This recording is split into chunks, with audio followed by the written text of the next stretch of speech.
We must be willing to detach from things that are no longer for us, things that no longer serve us, in order to make room for the things that do. As you can see from my first video, I have cut my hair short. And that is the reason why I want to talk about detachment.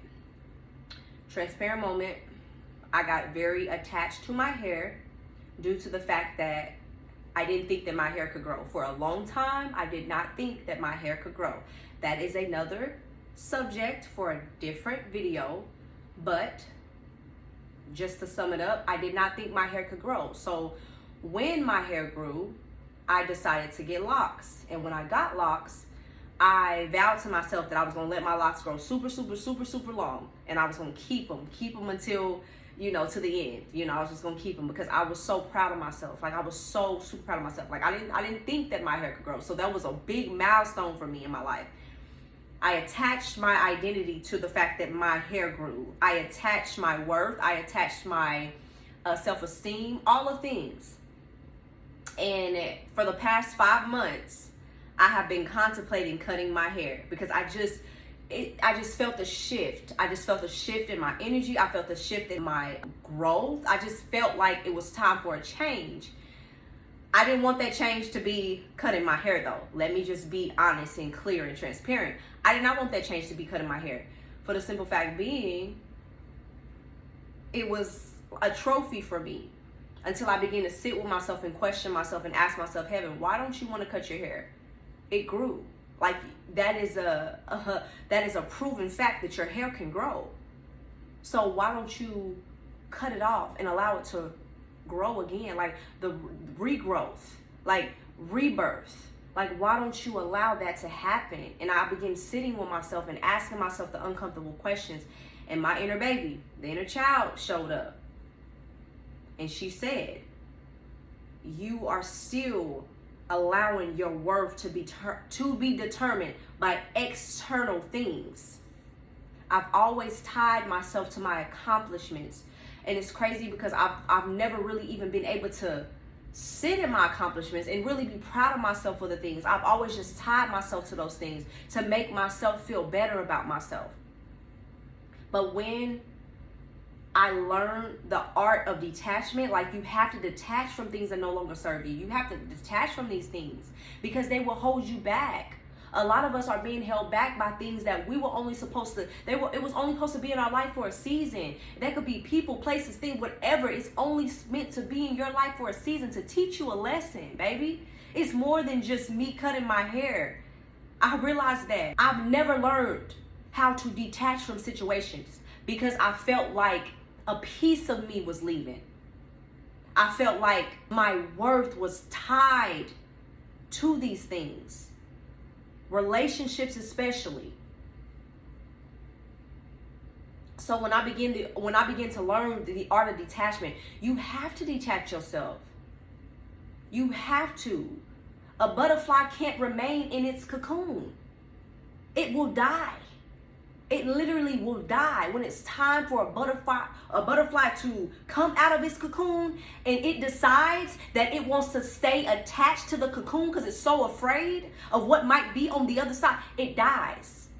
Like, newsflash, the butterfly doesn't just live comfortably in the cocoon. No, it dies. So that's what it means when we don't allow ourselves to detach from things that no longer serve us. We are slowly dying on the inside. And we are slowly stripping ourselves away from who we could become simply because we are afraid. Simply because you have identified your worth in this thing. Like, sometimes it's hard to detach from things, especially when there is some underlying trauma there. Mine, for me, it was deep-rooted trauma, baby. And it didn't take me long to realize that. It just took me long to make the decision. I knew I wanted to cut my hair. I didn't want that decision to be the decision of, okay, I know I need to do something. I know I need to detach from something. I didn't want it to be my hair. I didn't. until I sat with myself and realized, oh, this is deep. This is deep-rooted trauma, Heaven. Like, this is deep-rooted trauma that you must deal with. Your hair is going to grow back. You're becoming a whole new person. You don't even like it anymore. Like, if I could be honest with myself, it was a phase in my life. It was a phase, and I loved it. I loved it. It was a season in my life. I loved my locks. I loved it. But I had to realize, like, okay, this season is over in my life. I'm ready for something new. And I tell you, when I cut my hair, I was scared at first. I was scared. That's what deep-rooted trauma does to you.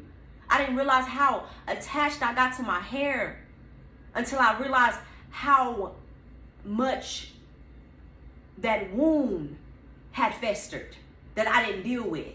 When I learned the art of detachment, I began to realize, like, oh, this ain't just about hair, Heaven. This ain't just about your hair.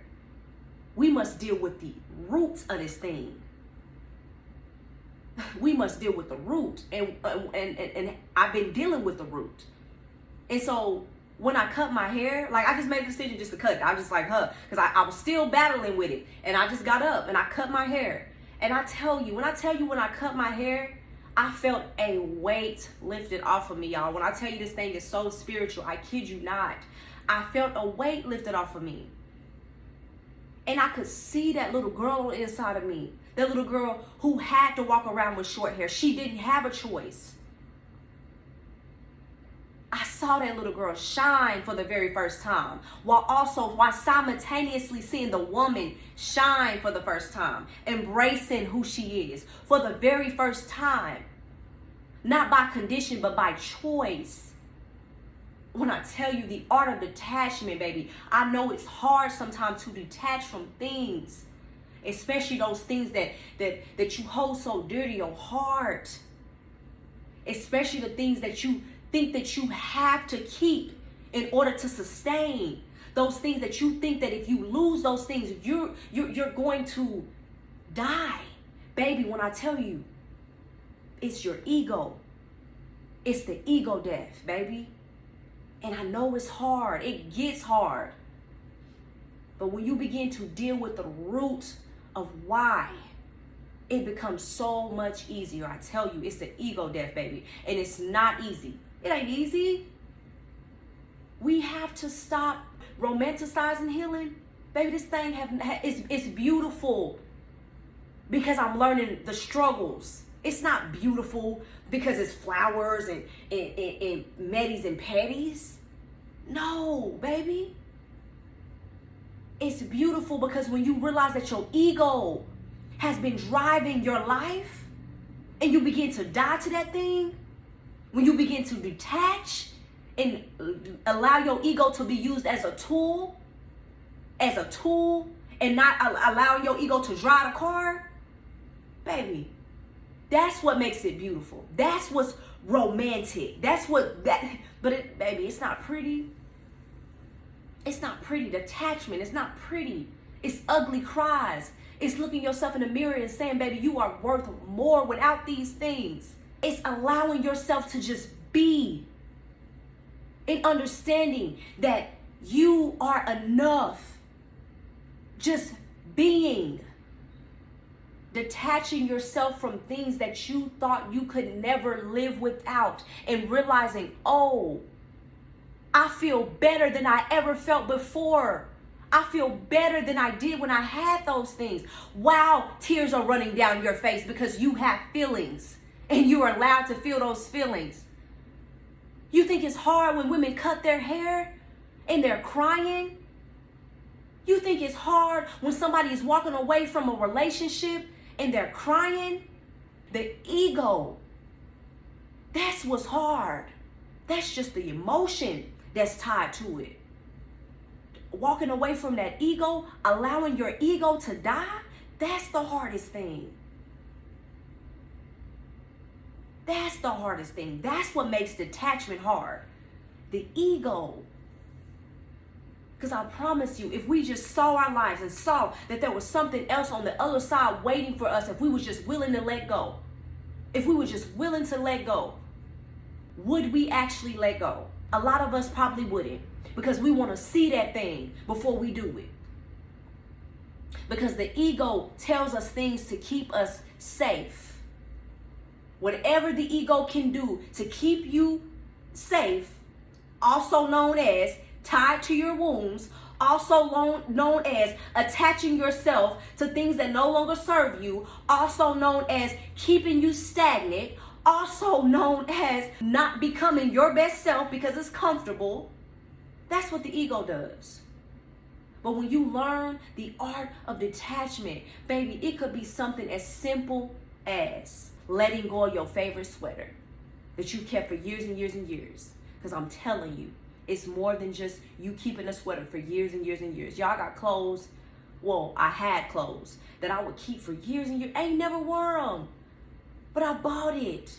It's special to me. I must keep it until I wear it.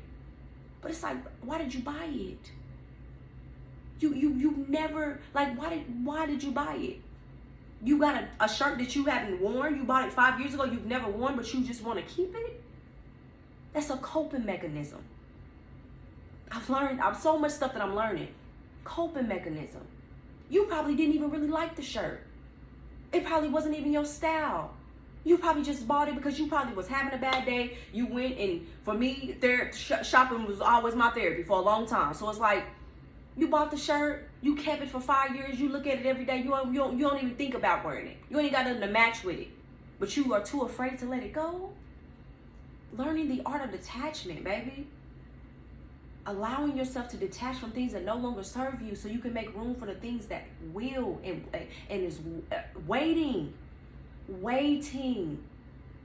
to bless your life, to grace your life. And you're going to look back and be like, why was I so... You probably ain't even going to remember why you were so attached. When you learn the art of detachment, it does not really belong to you anyway. Everything in life is meant to be experienced. That's why we're supposed to make the best of our experiences. It's so crazy how we can create the worst experiences in our life, and we want to continue to experience those bad experiences. What type of logic is that? Like, let me calm down, y'all, because sometimes I be getting worked up when I be thinking in my mind. It's starting to feel me. I have to pipe down a little bit. But it's like, what type of life is that to live? To recreate these bad experiences over and over and over again. If that thing continues to repeat itself, it's going to become distasteful after a while. You're going to want to do something different after a while. Say, for instance, you have a favorite fruit, right? You have a favorite fruit, and you eat this fruit every day. Every day, you eat this fruit every single day, and you try to make sure, because you love this fruit, you try to make sure that you have the fruit stacked in your refrigerator every day, because you know your routine is you eat the same fruit every single day. Imagine not replacing the fruit, okay? It's the same fruit every day, so you make sure that you have fresh fruit. Imagine not replacing that fruit. Imagine going in the refrigerator and noticing mold on your fruit, but you allow yourself to continue to consume it because I bought it. I'm attached. This is my favorite fruit. I eat this fruit every single day. I bought this fruit, so I must eat it. No, baby, detach. Throw it away and go get new fruit. That's distasteful. You can't eat that no more. That's what it means to remain attached to something that no longer serves you. It becomes distasteful. My hair was no longer serving me. I couldn't even style it. I was getting so tired of styling it because it no longer served me. I couldn't look at myself in the mirror. Transparency. I couldn't look at myself in the mirror and be satisfied with how I looked because of my hair. I attached myself so much to my hair, and I was getting tired of it.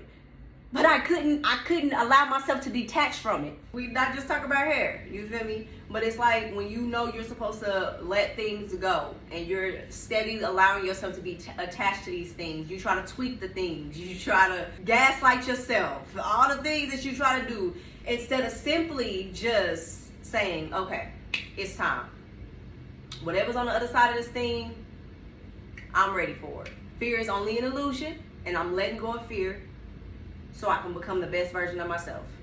That's literally what you have to tell yourself when you are struggling with attachment, when you're learning to detach, we have to talk to ourselves. Because if you just want to do something, you have to be your own biggest coach and biggest cheerleader, baby. Your inner child, he or she needs to hear while we're doing this, because they are tied, very, very tied to your ego. You got to understand, when you're in survival mode, your inner child is who got you here. Like, your inner child has been the one that's been driving this car, baby. We've been crashing, you feel me? We've been going over speed. Like, your inner child has been the one driving this car, baby. Flat tires, you feel me? Like, yeah. So you have to be willing to not only die to your ego, but you have to also be willing to talk to your inner baby, talk to your inner child. Tell your inner child, like, baby, I'm doing this because I love you.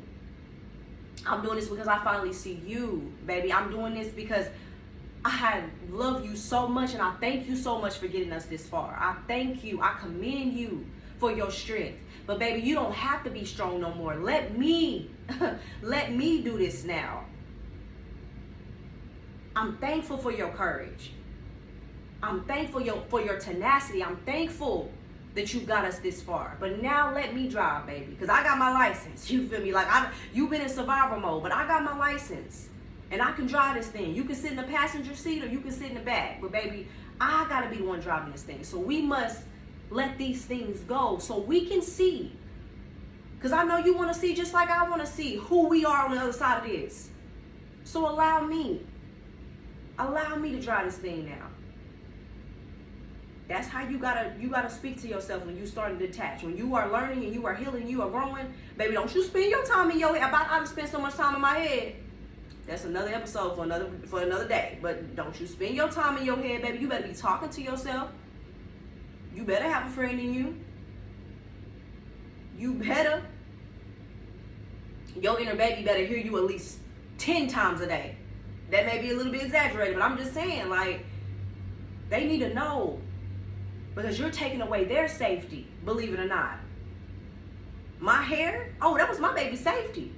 Because she finally felt like she was somebody. I got to remind her, baby, you were somebody with or without it. You've always been somebody. You've always been enough, baby. I need you to see that. And for me to be able to let you see that, we got to get rid of it. Because it no longer serves us, baby, and look at us. Like, you got to be willing to talk to yourself. That's how your ego dies. That's how your ego gets used as a tool instead of being the one driving your car right alongside the inner baby, right alongside your inner child. That's how. I'm telling you, baby, the art of detachment is so crucial on your healing journey. It's so crucial. It's so crucial. And it's so necessary. But it's not easy. And we have to be willing to understand that it's not supposed to be easy, baby. But it's necessary. And it's simple. It's simple. And it could be done. It could be done. But you got to be willing to do it. And you got to be willing to honor yourself while you're doing it. Because it's not a one-day thing. Cutting my hair was a one-day thing. Snip, snip. Cut it. It ain't going to be down my shoulders by tomorrow. It's a journey. Getting rid of old habits, old ways, old thought patterns, baby, that's not a one-day thing. That's not a one-day thing. But you can start by cleaning out your closet. You can start by getting rid of something that you've been hoarding for 10 plus years. You can start by cleaning up your space. You can start by reprogramming your mind. It's the little things, baby, that catapults the big things. That's all. We just got to be willing to do it. Do something. You know, sometimes we just be so afraid to try. That's why we get so comfortable. It's like the cat that sat on a nail. Baby, you done got so comfortable in your pain and your dysfunction that it don't really matter. Even though you know deep down that it does, you convince yourself it don't really matter. But I'm telling you, once you begin the work, it gets easier and easier and easier. We all have different journeys. So I'm not here to try to tell somebody how to go about their journey. But you know what you need to do. Just like I knew what I need to do. And I baby, this is just the beginning. Just like it's the beginning for you, it's the beginning for me. But baby, you can do it. You just have to be willing to tell yourself that you can do it and just do it. That's it. Like, it's as simple as that. Just do it, baby. Just do it. I'm telling you. Once you detach from something that no longer serves you, baby, it opens up the doors for everything that is waiting to serve you, baby, while simultaneously getting rid of those other things that you find so difficult to detach from. Peace and love on y'all's journey, and I'll see y'all in the next one.